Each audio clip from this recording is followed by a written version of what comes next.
Bread Overhead by Fritz Leiber. The staff of life suddenly and disconcertingly sprouted wings, and mankind had to eat crow.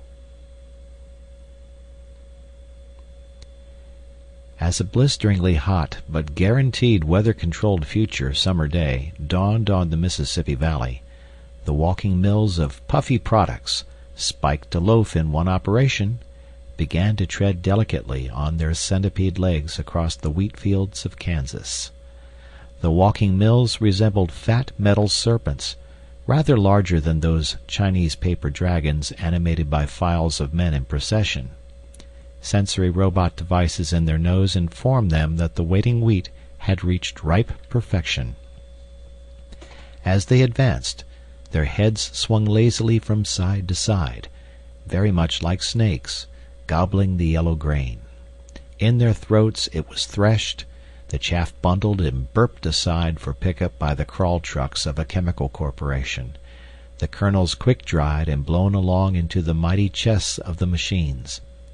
There the tireless mills ground the kernels to flour, which was instantly sifted, the bran being packaged and dropped like the chaff for pickup. A cluster of tanks which gave the metal serpents a decidedly humpbacked appearance added water, shortening, salt, and other ingredients, some named and some not. The dough was at the same time infused with gas from a tank conspicuously labeled carbon dioxide, no yeast creatures in your bread. Thus instantly risen, the dough was clipped into loaves and shot into radionic ovens forming the midsections of the metal serpents. There the bread was baked in a matter of seconds, a fierce heat front browning the crusts, and the piping hot loaves, sealed in transparent plastic bearing the proud Puffy Loaf emblem, two cherubs circling a floating loaf, and ejected onto the delivery platform at each serpent's rear end, where a cluster of pickup machines, like hungry piglets, snatched at the loaves with hygienic claws. A few loaves would be hurried off for the day's consumption, the majority stored for winter in strategically located mammoth deep freezes. But now, behold a wonder! As loaves began to appear on the delivery platform of the first walking mill to get into action, they did not linger on the conveyor belt, but rose gently into the air and slowly traveled off downwind across the hot, rippling fields. The robot claws of the pickup machines clutched in vain, and, not noticing the difference, proceeded carefully to stack emptiness tier by tier.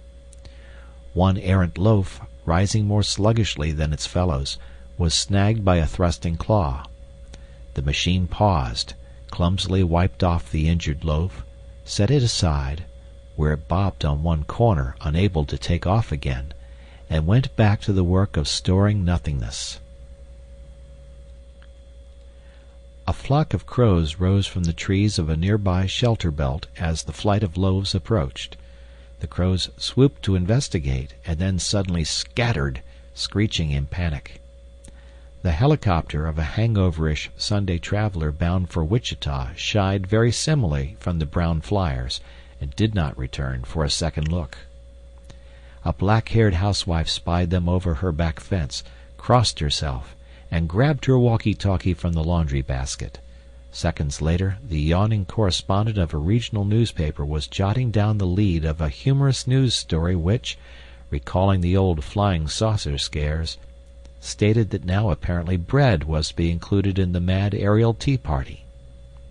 The congregation of an open-walled country church, standing up to recite the most familiar of Christian prayers, had just reached the petition for daily sustenance when a sub-flight of the loaves, either forced down by a vagrant wind or lacking the natural buoyancy of the rest, came coasting silently as the sunbeams between the graceful pillars at the altar end of the building. Meanwhile the main flight, now augmented by other bread flocks from scores and hundreds of walking mills that had started work a little later, mounted slowly and majestically into the cirrus-flecked upper air, where a steady wind was blowing strongly toward the east. About 1,000 miles farther on in that direction, where a cluster of stratosphere-tickling towers marked the location of the metropolis of New York, a tender scene was being enacted in the pressurized penthouse managerial suite of Puffy Products. Megara Winterly, secretary-in-chief to the managerial board and referred to by her underlings as the Blonde Icicle, was dealing with the advances of Roger Racehorse Snedden, assistant secretary to the board and often indistinguishable from any passing office boy. "Why don't you jump out the window, Roger, remembering to shut the airlock after you?" the Golden Glacier said in tones not unkind. "When are your high-strung, thoroughbred nerves going to accept the fact that I would never consider marriage with a business inferior? You have about as much chance as a starving Ukrainian kulak now that Moscow's clapped on the interdict."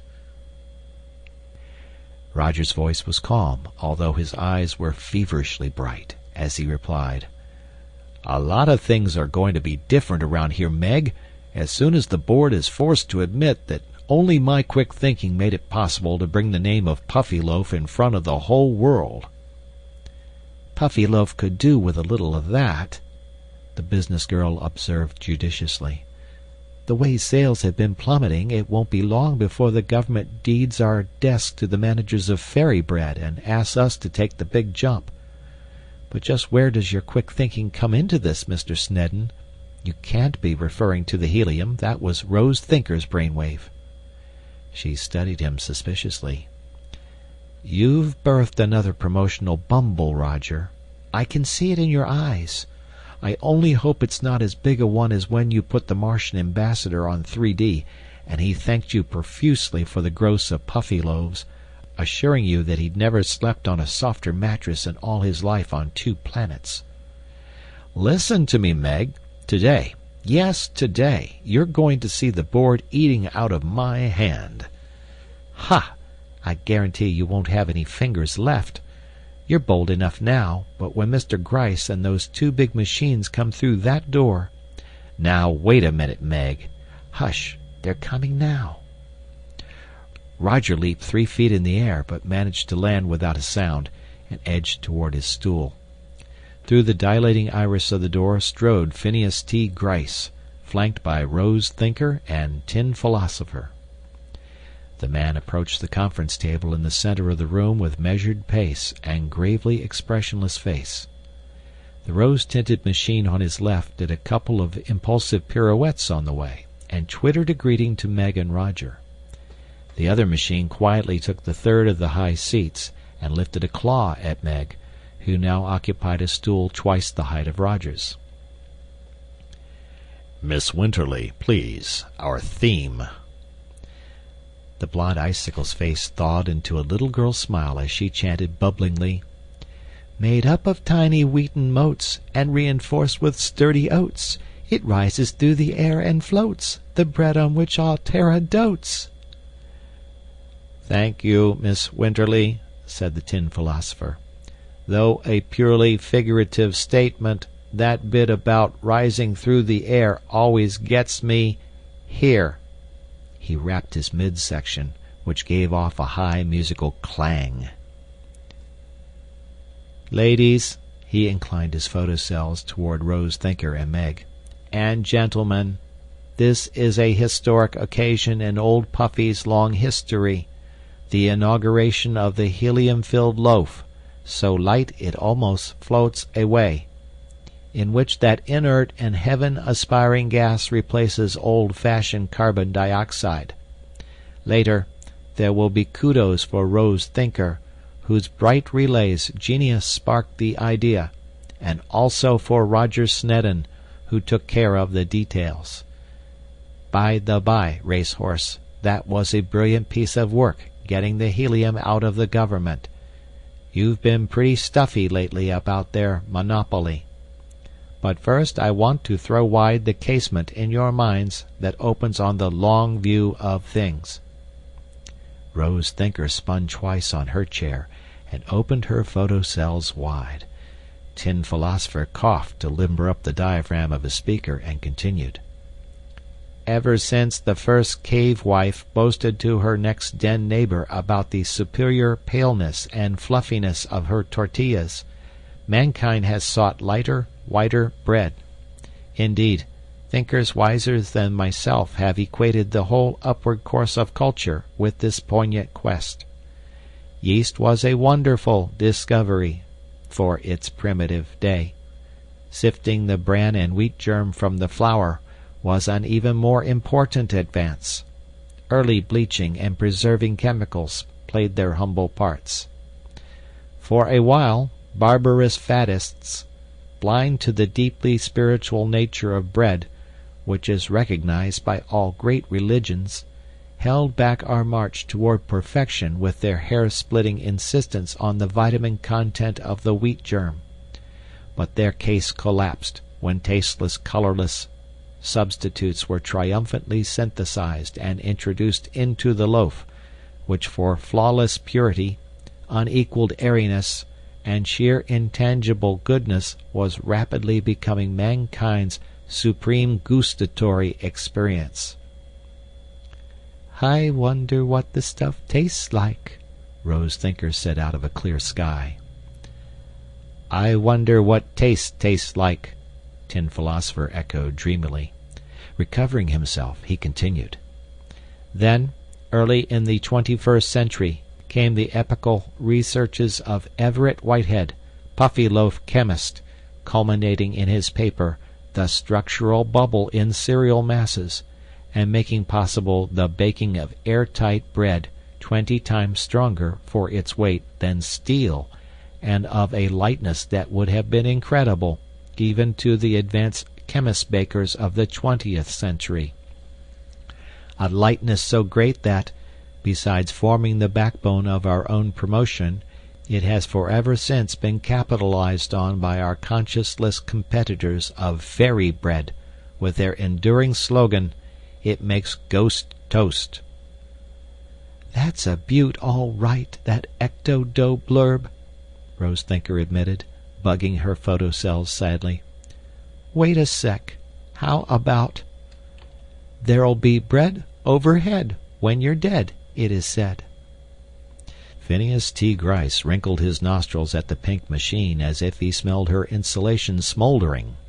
He said mildly, "A somewhat unhappy jingle, Rose, referring as it does to the end of the customer as consumer.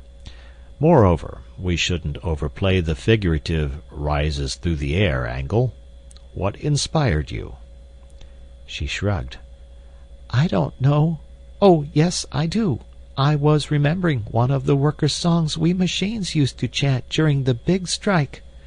Work and pray, live on hay, you'll get pie in the sky. When you die, it's a lie." "I don't know why we chanted it," she added. "We didn't want pie, or hay for that matter, and machines don't pray, except Tibetan prayer wheels." Phineas T. Gryce shook his head. "Labor relations are another topic we should stay far away from. However, dear Rose, I'm glad you keep trying to outjingle those dirty crooks at Fairy Bread." He scowled, turning back his attention to Tin Philosopher. "I get whopping mad, old machine, whenever I hear that other slogan of theirs, the discriminatory one, untouched by robot claws, just because they employ a few filthy androids in their factories." Tin Philosopher lifted one of his own sets of bright talons. "Thanks, P.T., but to continue my historical resume, the next great advance in the baking art was the substitution of purified carbon dioxide, recovered from coal smoke, for the gas generated by yeast organisms indwelling in the dough and later killed by the heat of baking, their corpses remaining in situ. But even purified carbon dioxide is itself a rather repugnant gas, a product of metabolism whether fast or slow, and forever associated with those life processes which are obnoxious to the fastidious. Here the machine shuddered with delicate clinkings. Therefore, we of Puffyloaf are taking today what may be the ultimate step toward purity. We are aerating our loaves with the noble gas helium, an element which remains virginal in the face of all chemical temptations, and whose slim molecules are 11 times lighter than obese carbon dioxide.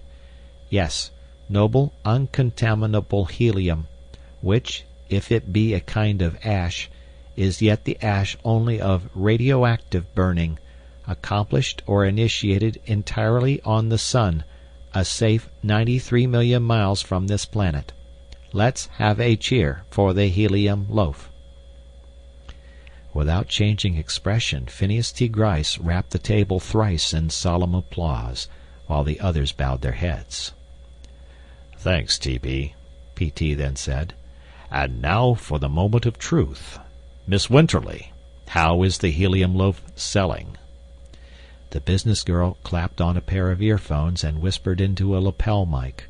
Her gaze grew abstracted as she mentally translated flurries of brief squawks into coherent messages. Suddenly, a single vertical furrow creased her matchlessly smooth brow. "It isn't, Mr. Gryce," she gasped in horror. "Fairy bread is outselling Puffyloaves by an infinity factor. So far this morning there has not been one single delivery of Puffyloaves to any sales spot. Complaints about non-delivery are pouring in from both walking stores and sessile shops." "Mr. Snedden," Gryce sparked, "what bug in the new helium process might account for this delay?" Roger was on his feet, looking bewildered. I can't imagine, sir, unless, just possibly, there's been some unforeseeable difficulty involving the new metal foil wrappers." "Metal foil wrappers? Were you responsible for those?" "Yes, sir. Last-minute recalculations showed that the extra lightness of the new loaf might be great enough to cause drift during stackage. Drafts in stores might topple sales pyramids. Metal foil wrappers, by their added weight, took care of the difficulty." "And you ordered them without consulting the board?" "Yes, sir. There was hardly time, and—" "Why, you fool! I noticed that order for metal foil wrappers, assumed it was some sub-secretary's mistake, and canceled it last night." Roger Snedden turned pale. "You canceled it?" he quavered. "And told them to go back to the lighter plastic wrappers?" "Of course. Just what is behind all of this, Mr. Snedden? What recalculations were you trusting, when our physicist had demonstrated months ago that the helium loaf was safely stackable in light airs and gentle breezes, winds up to Beaufort Scale 3? Why should a change from heavier to lighter wrappers result in complete non-delivery?" Roger Snedden's paleness became tinged with an interesting green. He cleared his throat and made strange gulping noises. Tin Philosopher's photocells focused on him calmly, rose thinkers with unfeigned excitement. P.T. Gryce's frown grew blacker by the moment, while Megara Winterly's Venus mask showed an odd dawning of dismay and awe. She was getting new squawks in her earphones. Roger said in winning tones. "Well, you see, the fact is that I—" "Hold it," Meg interrupted crisply. "Triple urgent from Public Relations, Safety Division. Tulsa Topeka Aero Express makes emergency landing after being buffeted in encounter with vast flight of objects first described as brown birds, although no failures reported in Airways' electronic anti-bird fences.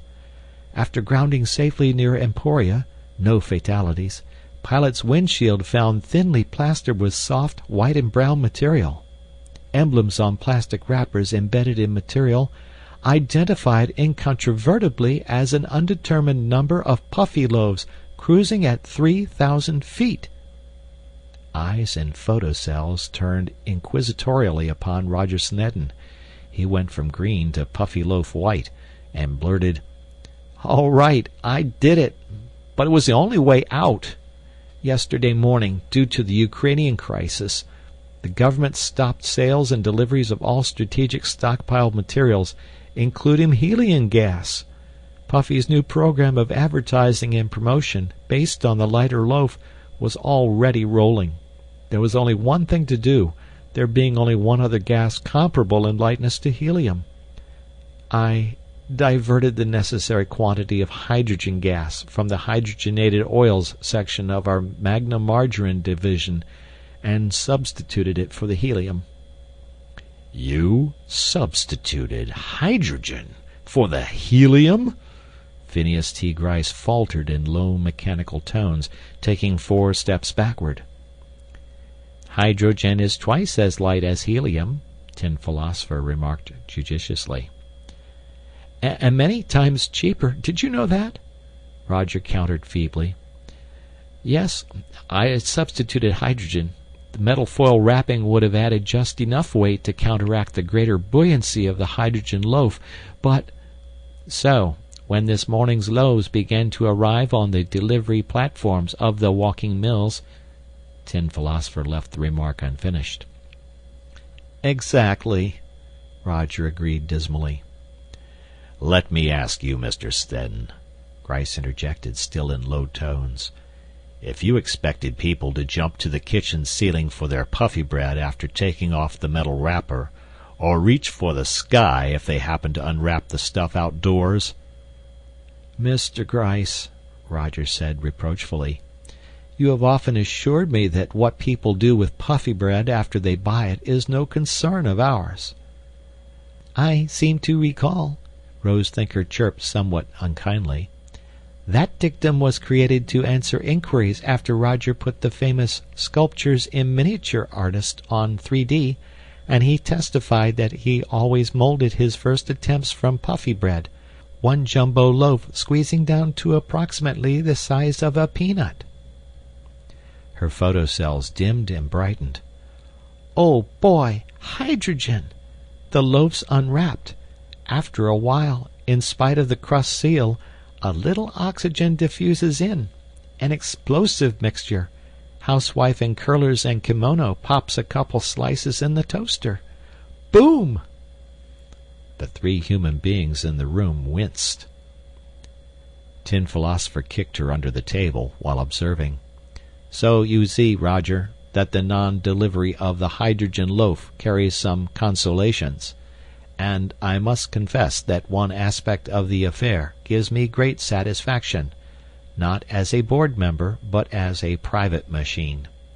You have at last made a reality of the rises through the air part of Puffy Bread's theme. They can't ever take that away from you. By now, half the inhabitants of the Great Plains must have observed our flying loaves rising high. Phineas T. Gryce shot a frightened look at the west windows and found his full voice. "Stop the mills!" he roared at Meg Winterly, who nodded and whispered urgently into her mic. A sensible suggestion, Tin Philosopher said, but it comes a trifle late in the day. If the mills are still walking and grinding, approximately 7 billion puffy loaves are at this moment cruising eastward over Middle America. Remember that a 6-month supply for deep freeze is involved, and that the current consumption of bread, due to its matchless airiness, is 8 1/2 loaves per person per day. Phineas T. Gryce carefully inserted both hands into his scanty hair, feeling for a good grip. He leaned menacingly toward Roger, who, chin resting on the table, regarded him apathetically. "Hold it!" Meg called sharply. "Flock of multiple urgents coming in. News liaison. Information bureaus swamped with flying bread inquiries. Aero Express lines. Clear our airways or face lawsuit. U.S. Army. Why do loaves flame when hit by incendiary bullets? U.S. Customs. If bread intended for export, get export license or face prosecution. Russian consulate in Chicago. Advise on destination of bread lift. And some Kansas church is accusing us of a hoax inciting to blasphemy, of faking miracles. I don't know why." The business girl tore off her headphones. "Roger Snedden!" she cried with a hysteria that would have dumbfounded her underlings. "You've brought the name of Puffyloaf in front of the whole world, all right. Now do something about the situation." Roger nodded obediently, but his pallor increased a shade. The pupils of his eyes disappeared under the upper lids, and his head burrowed beneath his forearms. "Oh, boy!" Rose Thinker called gaily to Tin Philosopher. "This looks like the start of a real crisis session. Did you remember to bring spare batteries?" Meanwhile, the monstrous flight of Puffyloaves, filling midwestern skies as no small flyers had since the days of the passenger pigeon, soared steadily onward. Private flyers approached the brown and glistening bread front in curiosity, and dipped back in awe. Aero Express lines organized sightseeing flights along the flanks.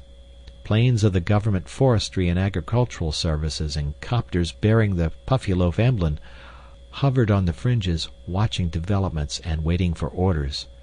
A squadron of supersonic fighters hung menacingly above. The behavior of birds varied considerably. Most fled or gave the loaves a wide berth, but some bolder species, discovering the minimal nutritive nature of the translucent brown objects, attacked them furiously with beaks and claws. Hydrogen diffusing slowly through the crust had now distended most of the sealed plastic wrappers into little balloons, which ruptured, when pierced, with disconcerting pops. Below, neck-craning citizens crowded streets and backyards. Cranks and cultists had a field day, while local and national governments raged indiscriminately at Puffyloaf and at each other. Rumors that a fusion weapon would be exploded in the midst of the flying bread drew angry protests from conservationists, and a flood of telefax pamphlets titled H-Loaf or H-Bomb.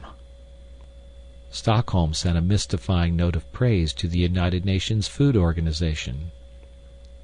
Delhi issued nervous denials of a millet blight that no one had heard of until that moment, and reaffirmed India's ability to feed her population with no outside help except the usual.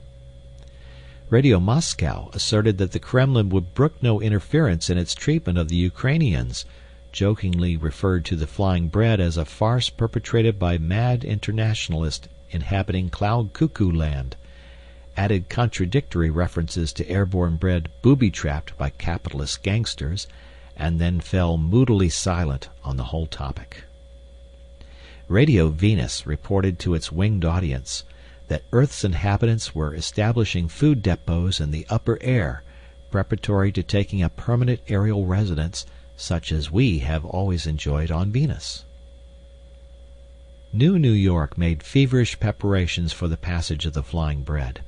Tickets for sightseeing space in skyscrapers were sold at high prices. Cold meats and potted spreads were hawked to viewers with the assurance that they would be able to snag the bread out of the air and enjoy a historic sandwich. Phineas T. Gryce, escaping from his own managerial suite, raged about the city, demanding general cooperation in the stretching of great nets between the skyscrapers to trap the errant loaves. He was captured by Tin Philosopher, escaped again, and was found posted with oxygen mask and submachine gun on the topmost spire of Puffyloaf Tower, apparently determined to shoot down the loaves as they appeared, and before they involved his company in more trouble with customs and the State Department. Recaptured by Tin Philosopher, who suffered only minor bullet holes, he was given a series of mild electroshocks and returned to the conference table, calm and clear-headed as ever. But the bread flight, swinging away from a hurricane moving up the Atlantic coast, crossed a clouded-in Boston by night and disappeared into a high Atlantic overcast, also thereby evading a local storm generated by the weather department in a last-minute effort to bring down or at least disperse the H-loaves.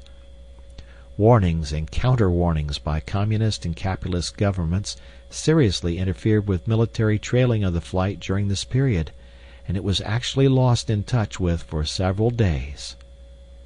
At scattered points, seagulls were observed fighting over individual loaves floating down from the gray roof. That was all. A mood of spirituality strongly tinged with humor seized the people of the world. Ministers sermonized about the bread, variously interpreting it as a call to charity, a warning against gluttony, a parable of the evanescence of all earthly things, and a divine joke. Husbands and wives, facing each other across their walls of breakfast toast, burst into laughter. The mere sight of a loaf of bread anywhere was enough to evoke guffaws.